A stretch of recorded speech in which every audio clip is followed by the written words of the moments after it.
my name?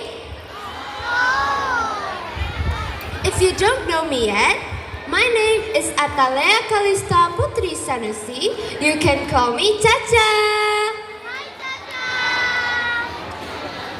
Today, I'm going to tell you guys a famous story. Do you know what the story is? Alright, today I'm going to tell you guys a story titled Little Red Riding Hood. Once upon a time, there was a sweet little girl who always wore a red hooded cape. Because of this, everyone called her Little Red Riding Hood. One sunny morning, her mother prepared a basket filled with bread, cake, and fruit. "My dear," her mother said, "could you please take this basket to your grandmother?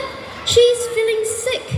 And remember, stay on the path, don't talk to strangers, and go straight to her house." "I will, Mother," Little Red Riding Hood replied happily. She walked through a beautiful forest. The birds were singing, colorful butterflies flew around her, and flowers bloomed along the path. As she walked, she met a big gray wolf. "Good morning, little girl," said the wolf. "Good morning," she replied politely.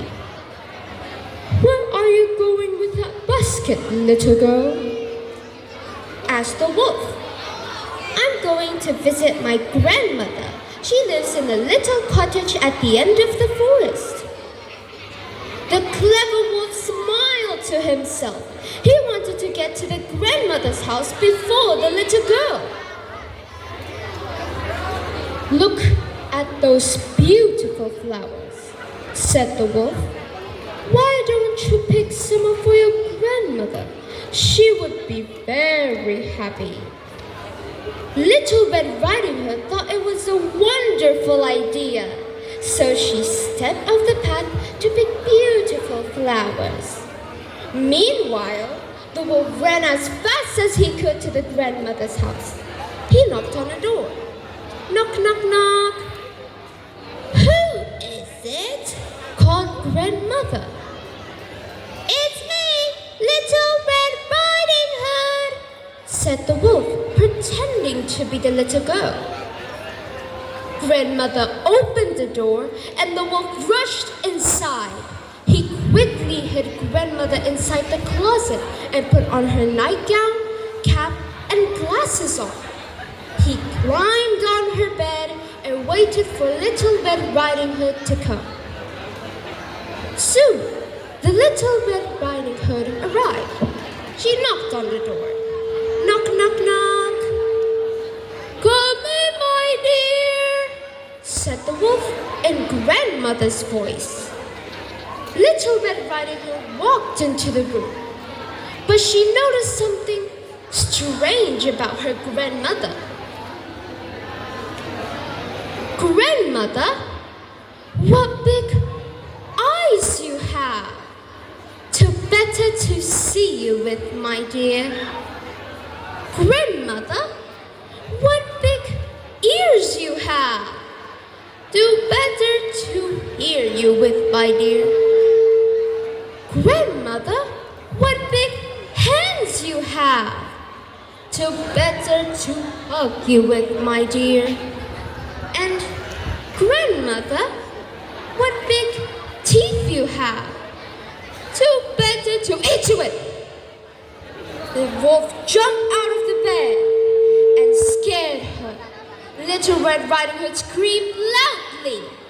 Luckily, a woodcutter was passing nearby the little cottage and heard the scream. He rushed inside and chased the wolf into the forest, where the wolf never returned. The woodcutter helped grandmother come out safely from the closet. Little Red Riding Hood hugged grandmother tightly. I'm so sorry, grandmother, said her. I should have listened to my mother and never talked to a stranger. Grandmother smiled kindly.